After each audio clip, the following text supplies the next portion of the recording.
New comic book day for November 5th, man. You guys seeing it? We got a nice size stack this week. Got a lot of heaters, especially from Image Comics, dude. Let's get into it, starting off with my pick of the week. And then, of course, we'll get into what the rest of the topics of this new comic book day video include. But first off, we got Knightfight #1. Excited to see what Batman's been up to after the events of DCKO #1. Obviously, we know Batman didn't make it, dude. So let's see what he's up to with Knightfight. Excited about that. I think we got artwork from Dan Mora. Yeah, so that should be pretty fun. We also have Batman #3. I think this is a great start to a Batman run. Having a ton of fun with Matt Fraction, Jorge Jimenez. And yeah, really excited to continue the focus on Tim Drake as well. Is also really appreciated. So Batman #3, excited about that. We also have JSA #13. I was thinking about dropping this series, so it's probably gonna be the last one you guys see on the channel for JSA. I'll be reading it digitally, but a series that I'm definitely gonna drop off the pull list. We also have Absolute Green Lantern #8, another series I was thinking about dropping off the pull list, not gonna lie. Absolute Superman, issue #13. Maybe a close third for pick of the week. That should be pretty cool, seeing a fight over in Smallville. I think the supporting cast is really strong with Lana Lang, Jimmy Olsen, and obviously Lois Lane as well. Excited about this version of the Absolute Universe continuing the story. Also from Superman though, the world of Superman, we have Adventures of Superman, the Book of L #3. Philip Kennedy Johnson just continuing his Superman epic series. It's been going on ever since War World and even a little bit before that, man. So excited for Philip Kennedy Johnson to continue his Superman story with issue #3 of that. Batgirl #13. I've been loving this series. We got Tate Bromble with Miyazawa on the art. Such a cool look for a Batman, Cassandra Cain-led series. I think it's really awesome. Definitely check it out. Probably 2 trades out at this point. Maybe 1 trade. But yeah, definitely check out Batgirl. It's been one of the highlights from DC. I just love Cassandra Cain so much. Birds of Prey #27. Kelly Thompson killing this series. It's almost over. Really sad to see it go. I think the team dynamics have been really strong. I like the team composition, the makeup. They're really cool, man. So Birds of Prey, sad to see him go, but I've been enjoying the ride all throughout with issue #27 here. G.I. Joe #13. This is from Image Skybound. It's been my favorite part of the Energon universe. This starts the new Dreadnought War, as you guys see up there. So the next arc of G.I. Joe starts here. Really excited about that. Assorted Crisis Events #6, sorry. This is my favorite anthology book on stands, without a shadow of a doubt. Really like the heavy sci-fi. I think that Dennis Camp's just killing it, a writer that you gotta look out for because he's been attached to some really, really great projects. And then we got Eric Zawadzki on the art helping Dennis Camp out with Jordan Bell on the colors, man. So really stacked creative team here. And then we got Rook Exodus issue #8. I've been planning on reread of the first volume, so I got to do that really quick. Then I can read 7, then I can read 8. Last but not least, you guys see this Ice Cream Man? This is a deck of cards in the form of a comic book. 1 through 55 cards, and you read them, and it's a comic book, man. So if you're familiar with the Ice Cream Man team, they're always doing some weird, wacky stuff, man. So we have this Ice Cream Man, the Mortal Coil Shuffle, a comic book in 55 playing cards. So excited about that. Check it out. What the heck's going on with this? But that's what we got, man, for New Comic Book Day, November 5th. Let me know what the pick of the week is, what you guys are picking up. For me, it's got to be something. It's got to be something Knightfight. Got to be something Batman #3. Something like that. But a nice spread for today's New Comic Book Day. Let me know what you guys are picking up, what your pick of the week is, and obviously, check out the rest of the topics down below. We've got me choosing my TBR for the month of November, and then we also have me going action figure shopping. So yeah, definitely stay tuned for next week's New Comic Book Day. Use the chapters down below for this New Comic Book Day, and I'll catch you guys later.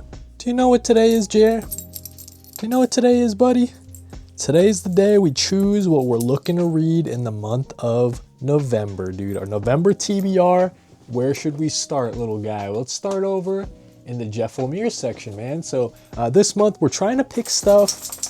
Excuse Jerry shaking. We're trying to pick stuff that has kind of like a fall sort of vibe. So I've been meaning to read this for a really long time. We've got Royal City, an Image comic series. This is the complete collection from writer and artist Jeff Lemire, dude. Really excited about this. I've had this hardcover for a long time. Haven't cracked it open yet. I've heard that it's one of Jeff Lemire's better stories, right? Like people would probably say this is their favorite Jeff Lemire story. And yeah, looking to get into it. We'll flip through this and all of the other reads, flip through the art in a couple seconds here. But yeah, Royal City, the complete collection from Jeff Lemire is going to be our first pick for the month of November. Moving down here, we're looking at some Image Deluxe Edition hardcovers. Got to move the Batmobile here. I'm thinking this month I want to read Die. This is a series from Kieran Gillen with Stephanie Hans, I believe, on the art, with lettering from Clayton Cowles. I think it's a story that's kind of like Jumanji, a bunch of kids getting sucked up into a role-playing RPG. A couple of, bunch of years later go by, and it turns out maybe one of the kids is still stuck in the game, something like that. So I'll show you guys the back here, but really excited to have this hardcover for Die. This is a series that's coming back actually with a second sort of volume, like Die Loaded, I believe, this month in November. So I wanted to read the original series before I start picking up the sequel series, man. So Die is going on our stack. Moving over here to the Marvel and DC Deluxe Edition section. So you guys see here I have a lot of DC Deluxe Editions. We're gonna choose something Wonder Woman themed. We're finally reading Wonder Woman Historia, the Amazons. This is a story that I've wanted to read for a really long time. DC Black Label, I remember when it was coming out, people were saying it's one of the most beautiful stories of all time. I really like the square bound format for DC Black Label stuff. And yeah, just looking to get into more of Wonder Woman and her history. Excited to crack this open, dude. Really excellent artwork, obviously, from Phil Jimenez, Kelly Sue DeConnick, and yeah, the rest of the creative team here looking to get into some more Wonder Woman history with Wonder Woman Historia. Moving over here to the closet, the comic book closet. We got a lot of different trade paperbacks and that sort of thing down below, but up here we have our large oversized format stuff. I think I'm finally gonna crack open Parker, the Martini edition, a Darwin Cook classic. This is volume number 1. It's kind of like in an absolute sort of format. So yeah, we'll crack this open and I'll show you guys an example of the Darwin Cook artwork. But Richard Starks Parker from Darwin Cook, the adaptation, dude. So looking to get into this giant absolute edition, including I think 2 of the adaptations from Darwin Cook. So yeah, we'll get this guy open and I'll show you guys some of the art. And then finally, last but not least, in the month of November, we're reading something that I was meaning to read last month for October, but I didn't get around to finishing it. We have Uzumaki by Junji Ito, the manga horror master, dude. So as you guys can see, didn't get very far at all. Got to give it another crack and try to finish it before the year is over. But yeah, really liking it so far. Just didn't get a chance to finish it in the month of October, but excited to get into it for November, dude. Uzumaki, a Junji Ito classic. And yeah, let me show you guys some of the art for all of these different picks, because we got a nice stack of November reads here, as you can see.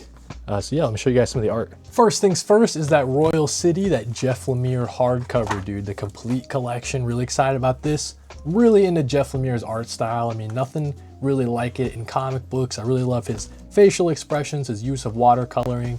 It's some of the coolest stuff and some of my favorite stuff to read in comics, man. So looking forward to this. Jeff Lemire stories are always making me cry, dude. So I'm sure that this is gonna have some of the same effect, dude. And yeah, let me know down in the comments. Are you a big fan of Royal City? Is it your favorite Jeff Lemire story?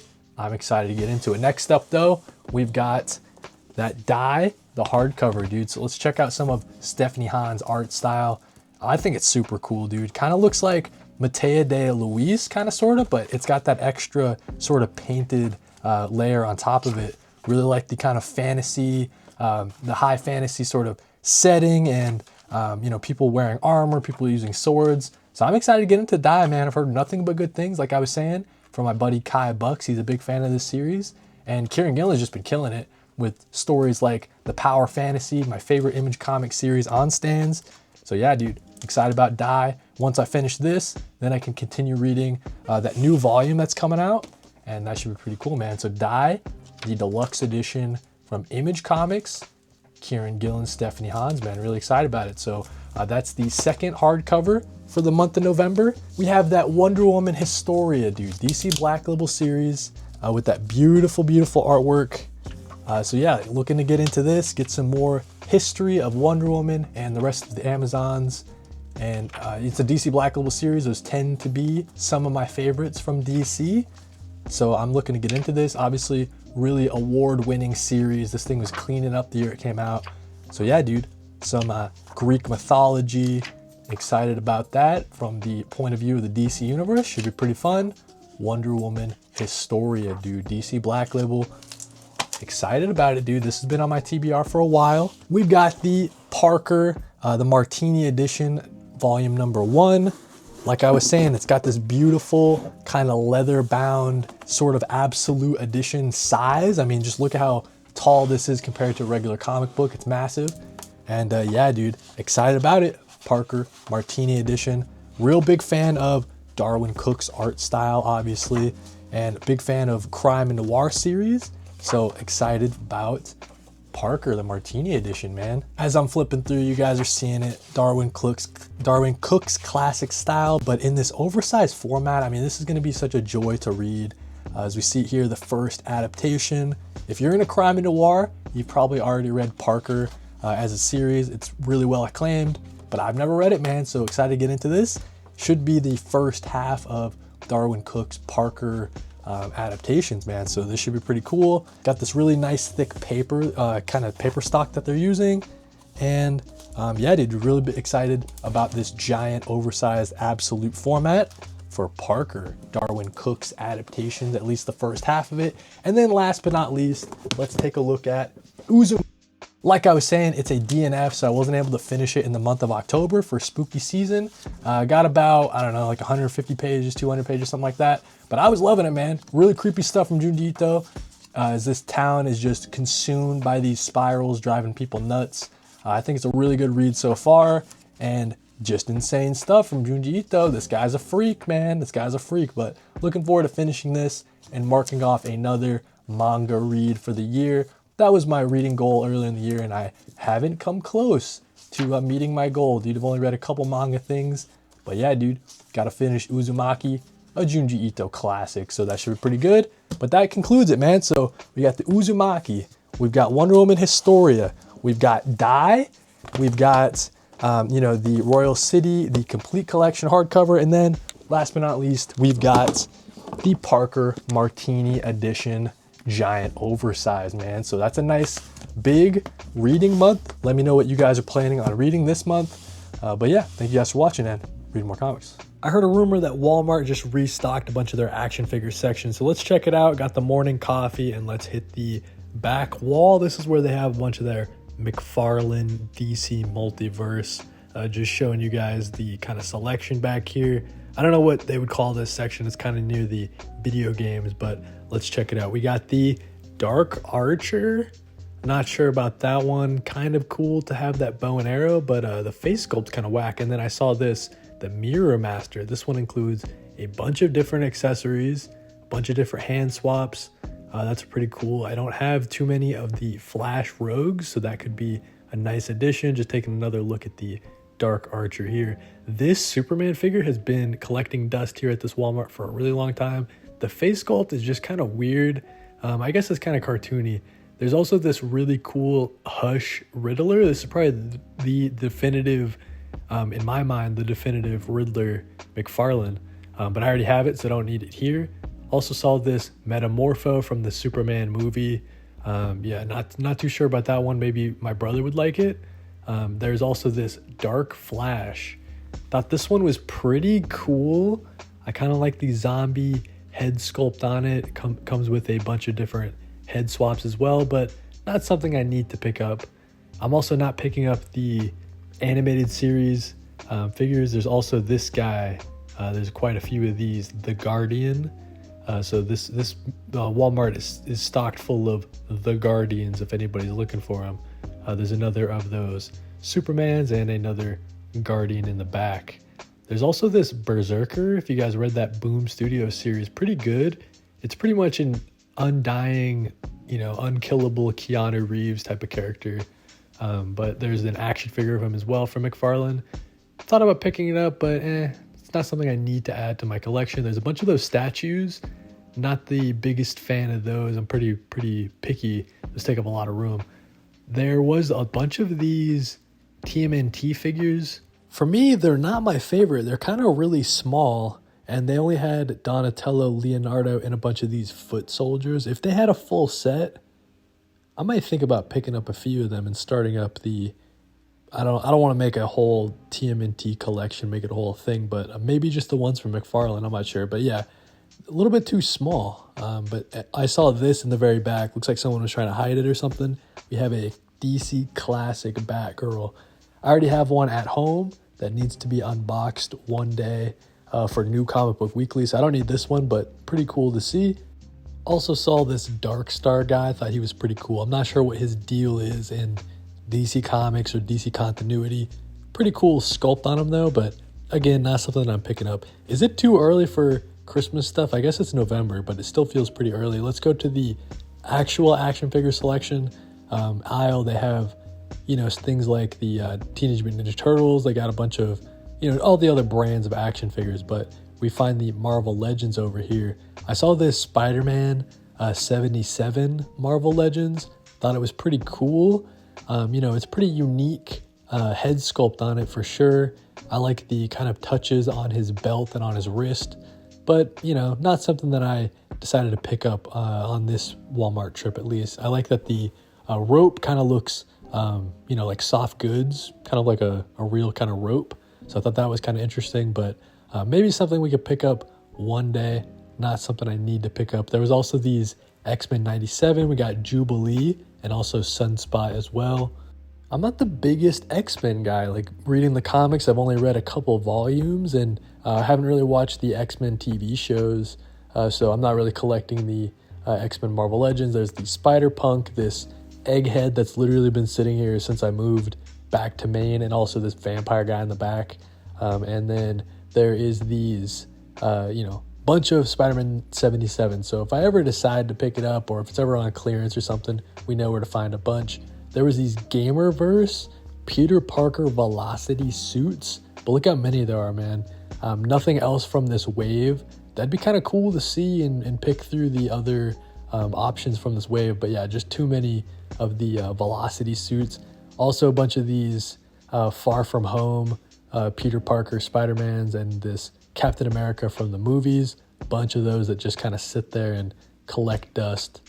And yeah, that's kind of the you know, action figure selection at my Walmart. Not too crazy, but where I live, there's not too many places to do action figure shopping. As we see here, there's these Street Fighters. I think these are pretty cool. I'm not like the biggest Street Fighter guy, but just the fact that they include so many accessories and the pretty good detail on them, I think they're pretty cool. I also saw these, you know, if you're into One Piece, if you're into Dragon Ball, they have some cheaper options out there, some pretty cool Simpsons action figures. And then we hit the Lego section. I saw these Spider-Man Across the Spider-Verse blind minifigs. That might be cool to go through. It's just so sad to me that they have locked up the Legos now. Like they started locking them up. I feel like that just really detracts people from wanting to get Legos, maybe. I don't know. People, you know, you just got to hit the button and just wait, I guess. There's these Miles Morales Spider-Man heads, pretty cool. But yeah, just the fact that they're locked up, I feel like it's less likely that I'll just go through the Lego aisle and pick up a $20 Lego or something like that. You know what I mean? If I have to wait for someone to come unlock it. But yeah, that's my quick action figure collectible trip to Walmart. And here's what I actually came to Walmart to pick up.